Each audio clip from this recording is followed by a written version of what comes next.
Please sit down. Please sit down. Saji Fogunya Guasio, Plasantina Casange. Saji Fogunya Guasio, Plasantina Casange. Cotapaini Case, Probiaine Casange. Cotapaini Case, Probiaine Casange. Mema Probia, if you are a man Cotapunge. Mema Probia, if you are Cotapunge. Asante Church Mo, Champon Fringen. Asante Church Mo, Champon Fringen. Asante Sebo, Sumandite. Asante Sebo, Sumandite. Probia Santina. Casange. Robia Santina de Casange. Set you more than you have visio. Set you more than you have visio. Why in the Benya said you so, Spani, Yakwabak Capabano? Why in the Benya said you so, Spani, Yakwabak Capano? Binya said Bianco, baby. Oh, Binya said Bianco, baby. I'm not tell you about them, Lefie Casange. I'm not tell you about them, Lefie Casange. So I didn't talk more Jen. Say one and talk more Jen. On the fruit of Dutch Mo, Champon Fringen. On the fruit of Dutch Mo, Champon Fringen. Oh, Sonny Clorios, Meditate. Oh, Sonny Clorios, Meditate. Yakwa Jalana, dear Sadingen. Jakwa Jalana, dear Sadingen. Acusibio Cumbrot Mo, Champon Fringen. Acusibio Cumbrot Mo, Champon Fringen. Yakwa Frise, Frampo, Damni Favisi. Jakwa Frise, Frampo, Damni Favisi. Set to tell me more than your visio. Set to tell me more than your visio. Why in the Benza can teach them watch it on Quanisa, one Pimsica Pobano. Why in the Benza can teach them watch it on Quanisa, one Pimsica Pobano. Binya Sabianco, baby. Oh, Binya Sabianco, baby. Lagua Bacana de Frampo, Damni Favisi. Lagua Bacana de Frampo, Damni Favisi. Mema Davido la Coyadungen. Mema Davido la Coyadungen. Yadomania Jacobo Jota Touchmo, Jampon Fingen. Yadomania Jacobo Touchmo, Jampon Fingen. Oh, Tosika Samana Jakungen. Oh, Tosika Samana Jakungen. Jacobo Banco Flower. Jacobo Banco Flower. Hinafro Frampo, Damni Fao. Hinafro Frampo, Damni Fao. Set to tell me more than your visio. Set to tell me more than your visio. Saji Fogunya Guasingen. Oh, Saji Fogunya Guasingen. Oh, Plasantina Casangen. Oh, Plasantina Casangen. Oh, Blue Element of Rubber, them, if I Gunya Guasadunya Chemebra. The Honorable Prime Minister of Grenada, my son, I'm yet to visit you, but I will come. The Chancellor and my course mates, 208 graduates, I still remember you. And when I saw you, I said, okay, well, we'll graduate together, thanks to the Vice Chancellor. My dear friend, how are you? I realize that you are in good hands. You're being looked after. Thank you very much for covering very, very well. The distinguished ministers of state here present, the members of the diplomatic corps here present, distinguished guests, ladies and gentlemen, it is with unqualified pleasure and a deep sense of historical purpose that I join you today in beautiful Barbados at this renowned institution, the University of West Indies, Cable Campus, my university anyway. To return to the Caribbean, a place so dear to my heart and so inextricably linked to the ties of history to my Asante Kingdom and the African continent, is an inspiring moment that stirs the soul. I bring you warm greetings from the government and people of Ghana, including your kith and kin in the multi-ethnic Asante Kingdom. I still cherish the memory of receiving an honorary doctorate, a Doctor of Laws LLD degree from this esteemed university some 17 years ago, an honor that deepened the bond between the Golden Stool and the Caribbean people.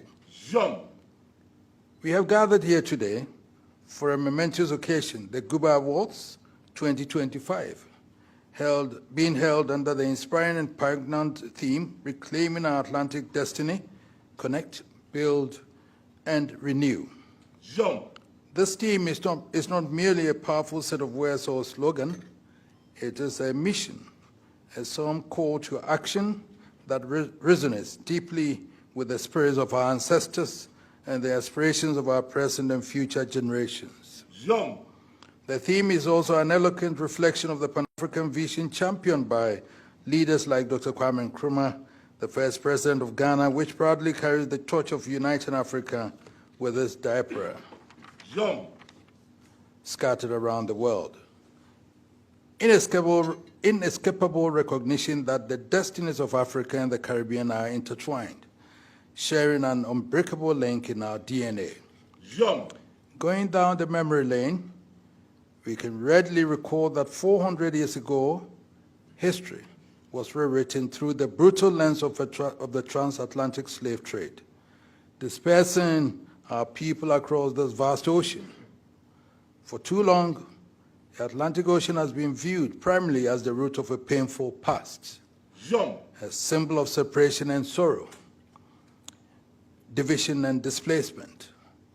While we must never forget to overlook the pre- and post-emancipation physical, psychological, and social effects of colonialism, we must today look at the same ocean which carried away our kinsmen and kinswomen as a bridge and conduit that connects us, the shared waterway of a global African family. Our shared history is a testament to the indomitable African spirit, an enduring legacy that if you kill 1,000, 1,000 will storm back. Our shared heritage binds us in an enduring spirit of resilience and an unyielding quest for dignity and self-determination. Today, we convene at a pivotal moment to begin the process of reconnecting the threads of our shared history.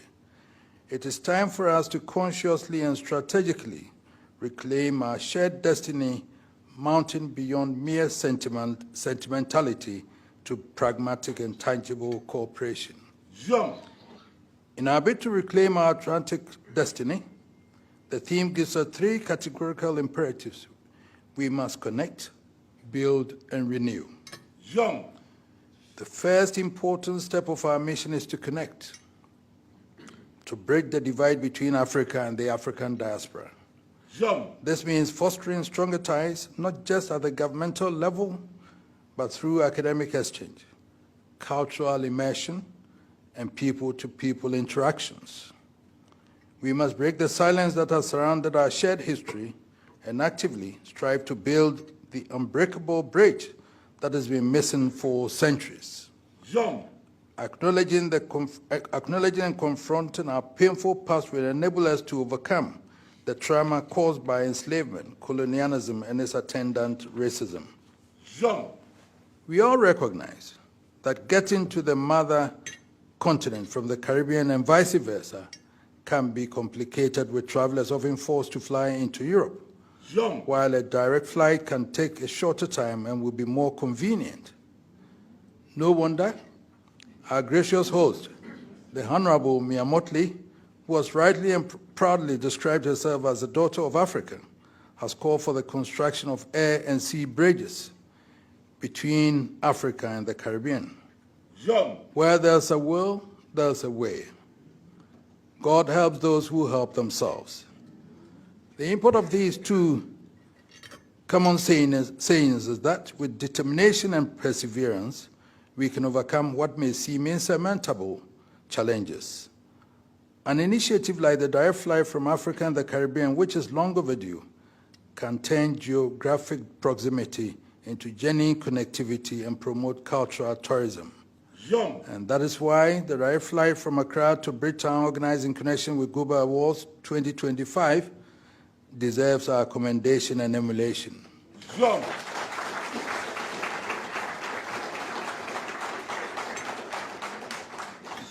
We can also focus on education by utilizing our educational institutions to build bridges and educate people about Africa within the Caribbean communities and vice versa.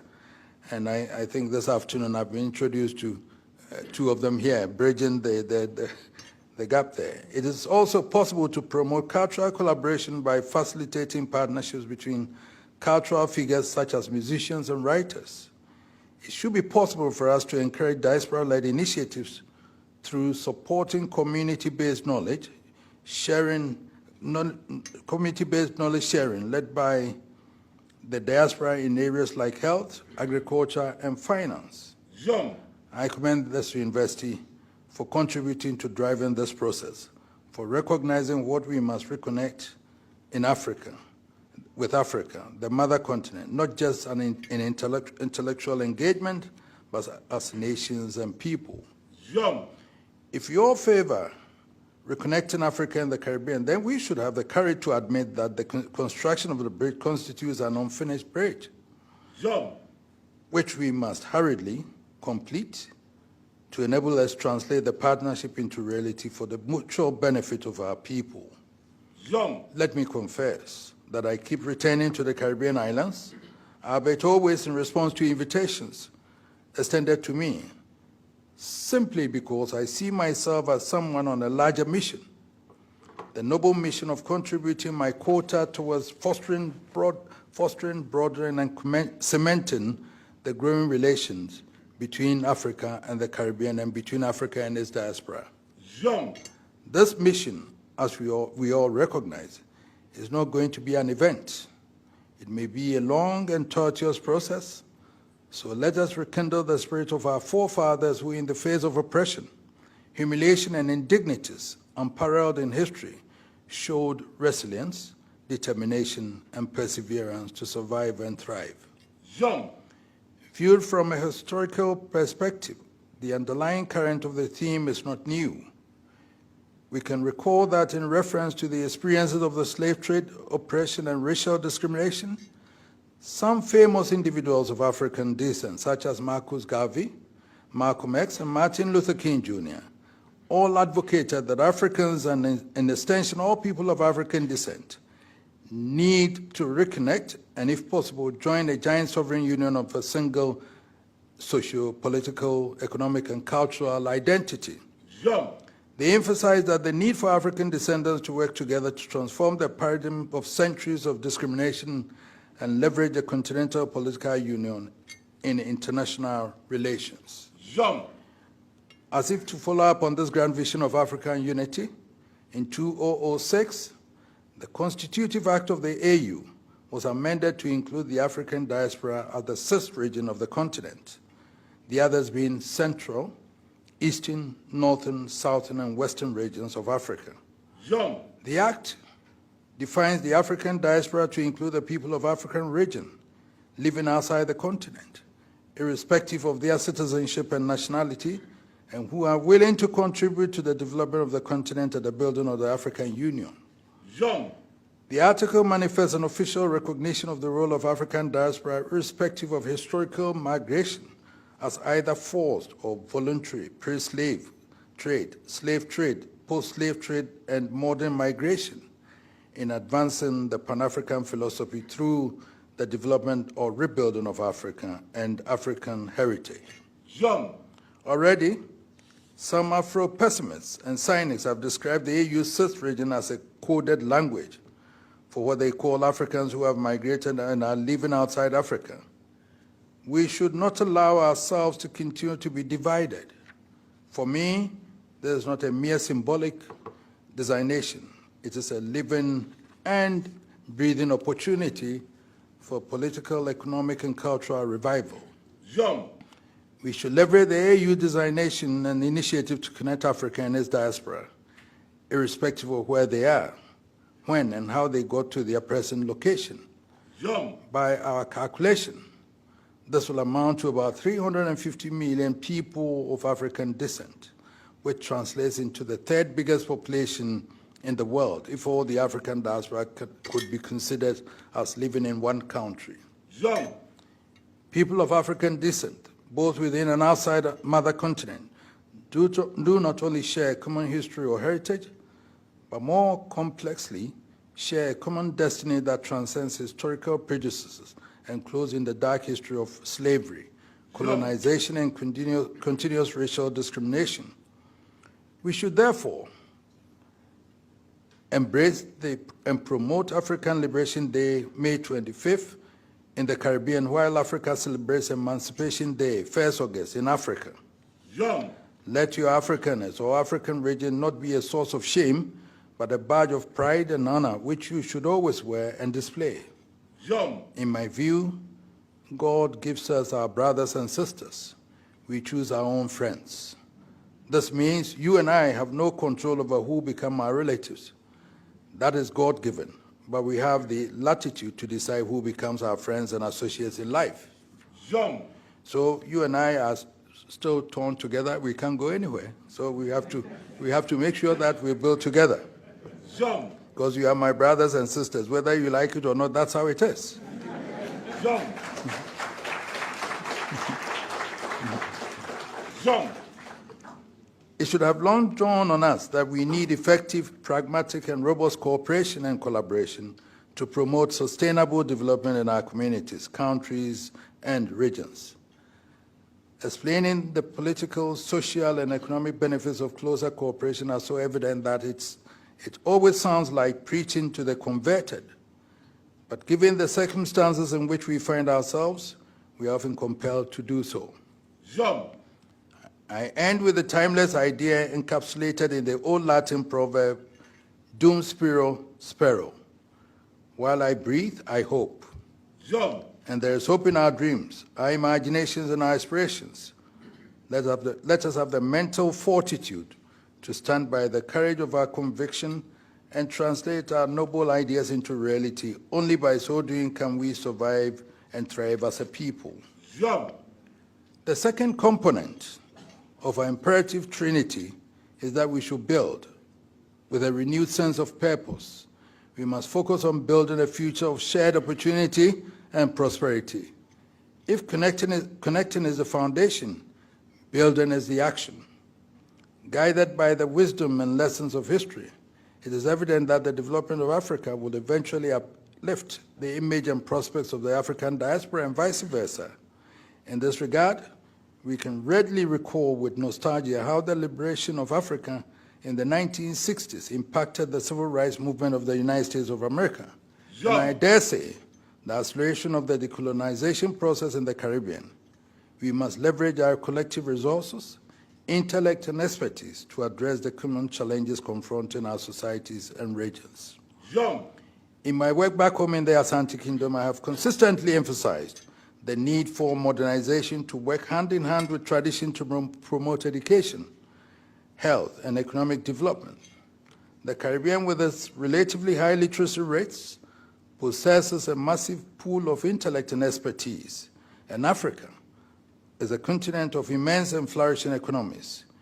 We have a tremendous opportunity to translate our shared cultural identity into tangible economic power.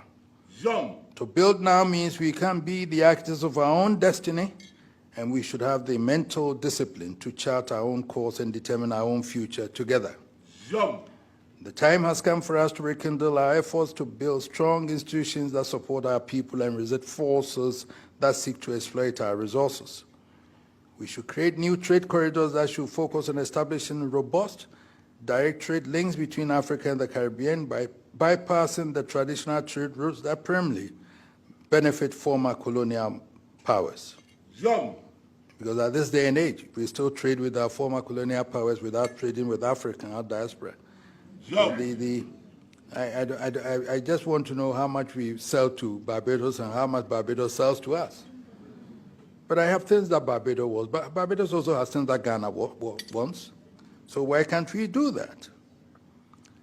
We should strive to foster investment and innovation by organizing high-level conferences like this one, the Guba Trade and Investment Conference, bringing together investors, entrepreneurs, and policymakers to explore, identify, and build tangible economic opportunities and jobs. Jean.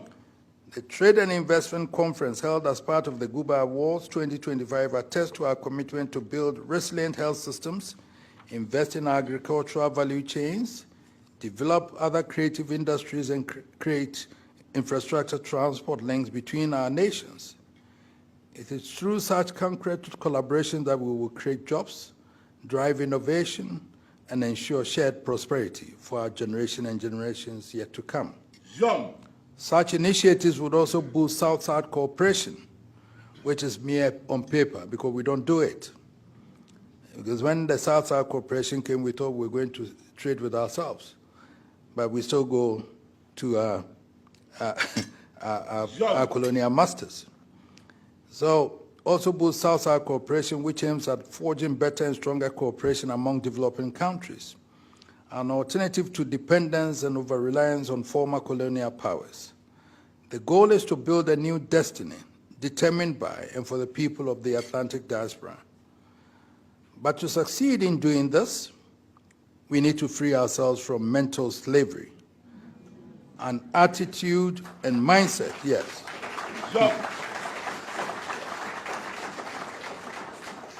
An attitude and mindset that we have imposed on ourselves.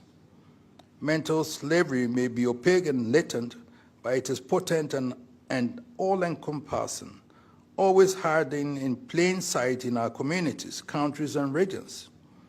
It is mental slavery that has conditioned us to accept thoughts from the North as always better and superior, whilst always denigrating our own as inferior. Jump.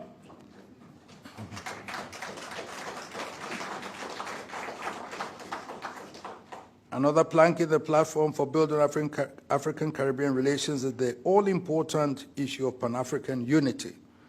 This is grounded in Pan-Africanism, echoing the vision of leaders like Dr. Kwame Nkrumah and others for a united and self-determining Africa and its diaspora. Jump. Let us use proactive diplomacy to build stronger political, economic, and cultural ties between Africa and the Caribbean. Jump. The Africa CARICOM Summit, a quadrennial bicontinental diplomatic conference, two of which have been held so far in 2021 and 2025.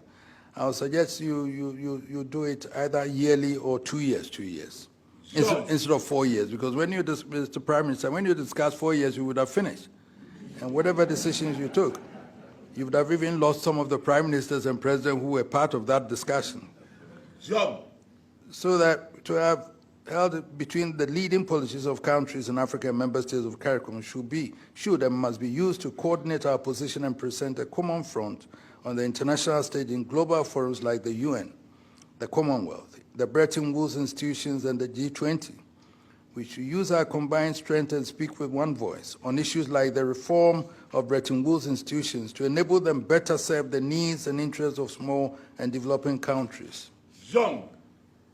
But you know, if we manage our economies well, the diaspora here, we can collaborate with Africa. Africa has all the resources that we don't have to go to the Bretton Woods for the money. We don't have to. If we manage it properly, we can look after ourselves. We have all the resources, we have everything there. And so the students, people who've gone to school, engineers and also are there. So we can plug them from Grenada, from Barbados and everything, give them, charge them with, so the mining engineers, go and dig the mine. The doctors run the hospitals. Let us run it for profit. And then we can do it. But we go to Australia, they take my concession and they go to put it on the stock exchange and take the money and bring back and buy the machines and bring back, telling me it's an investment. But we give them the concessions. Because I'm not in charge of the concessions, the government that is in charge of the concessions. And they take only 10%. I asked the Prime Minister of Norway how they organize their oil, and he said, tell your president to take 70% as a start. I told the then president, who was there, I wouldn't mention the name, that look, that is what the Norwegian president has told me. He said, Majesty, you know, we don't have money, so we have to go in small, so let's agree to what they want to give us first. And we've lost it till now, we don't have the money. Jump. In the same vein, we should work together on the complex issue of reparations, seeking fair access, development, and compensation for historical injustices, some amounting to crimes against humanity. The transatlantic slave trade was the largest long-distance forced movement of people recorded in history. If truth be told, it was a crime against humanity. We may have forgiven the perpetrators of such heinous crime, but we should compel them through strong international advocacy to atone for their sins. Jump.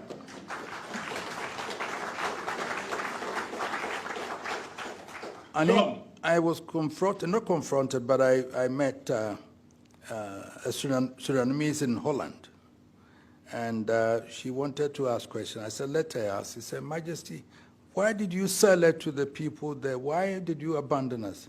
I said, my dear, let me be very honest with you. As I speak to you now, We are all now educated and civilized and all those things. But we are still being manipulated by the West. So 400 years ago, if at this stage I'm still being manipulated, my economy and everything is in their hands, what would you have thought about 400 years ago? Where my granduncles were, what? They didn't know anything about anything. So they went there, forcibly bringing Kofi here, Kofi asserting his authority to get back. So I said to she came back, knelt before me and shook my hands and said, Majesty, I thank you. I thank you very much for being very frank and open with me. I said, so it wasn't our fault. They are still controlling your economy wherever, my economy wherever. So we are not in charge of it again still. America, Britain, everywhere, it's happening. We still will be manipulated. They will still come to us to take our resources and take it back there. That is why we have to sit up and then see how best we can manage our own affairs. Finance is the oxygen of development. So as we seek to promote and strengthen better and stronger trade and investment relations, we should look for creative ways to generate the requisite financial resources to buttress our efforts. And that's what I'm saying. It should be pointed out that despite the shared history, current trade between the two regions remains minimal. The share of bilateral exports between Africa and the Caribbean, despite an extensive shared history, has never surpassed 6%, according to the Afreximbank study, leaving much room for growth. Key to this growth is adding value in priority sectors and creative industries. Trade between the regions currently relies heavily on unprocessed commodities, which reflect missed opportunities to industrial collaboration, innovation, and diversification. Access to trade and investment finance is vital for tapping into the major untapped growth potential in trade in value-added goods. Afreximbank has established strong and rapidly evolving relations with CARICOM to boost trade, investment, and financial cooperation between the two regions, operating under the Global Africa vision. As of mid-2025, I'm told the bank has provided more than $2.5 billion in funding across CARICOM, targeting infrastructure, climate adaptation, and SME financing. We are confident that Afreximbank's presence in the region through its Barbados office, established in 2023, is set to significantly boost trade between the two regions. There are promising prospects on the horizon. Africa is now moving into full accelerated implementation of the African Continental Free Trade Agreement, arguably the best decision made by African heads of government in 6 decades. This treaty has the power not only to revolutionize African trade and development, but also to equip African countries with stronger negotiating power in multilateral areas, thereby boosting their collective ability to change the terms of global trade. Closer African-Caribbean trade relations could prove to be mutually beneficial. The third and imperative component of our mission is to renew. To renew is to reshape our future, informed by the lessons of the past. We must renew our shared purpose and identity. The challenges of racial inequality, discrimination, and the lingering efforts of our history require a renewed sense of pride and collective action. It is about revitalizing our people in our African heritage, embracing the indomitable spirit that allowed our ancestors not just to survive, but to thrive against all odds. We must use our cultural heritage as a foundation for a stronger future, ensuring that traditional wisdom is integrated into modern governance and national development. The goal must be to forge unity amid our cultural diversities, recognizing the harmony in our shared experience. This renewed spirit will empower us to stand tall and face the future with confidence and integrity. The challenges we face today, from economic development to climate change, require a united front. As an African proverb wisely states, if you want to go fast, go alone. If you want to go far, go together. Our destiny across the Atlantic is not a foregone conclusion. It is about what we choose to make of it. Let us work together to ensure the Atlantic no longer symbolizes a barrier, but rather a vibrant living connection, an unbreakable bridge between our people. By choosing to connect, build, and renew, we can create a powerful global Africa that takes its rightful place on the world stage. Let us see this glorious opportunity to work together, to support each other, and to ensure a prosperous future for all our people. The time for action is now. I will end with mind-bending quotes from two Greek philosophers. The first, from Heraclitus, says, "No man ever steps in the same river twice, for it's not the same river and it's not the same man." This is the philosophy of constant flux. Once one steps into the river, the water touches, swirls away. As for the man, his awareness, thoughts, and feelings change carefully. Time can't be stopped or returned to.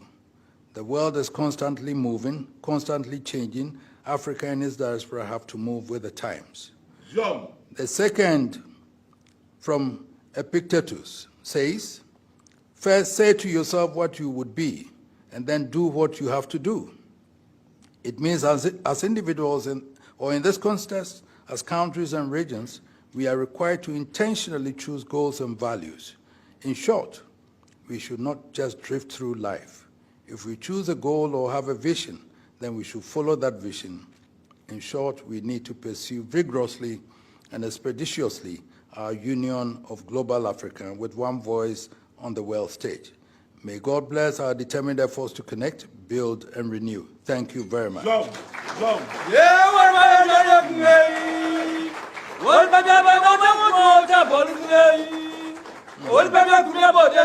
Old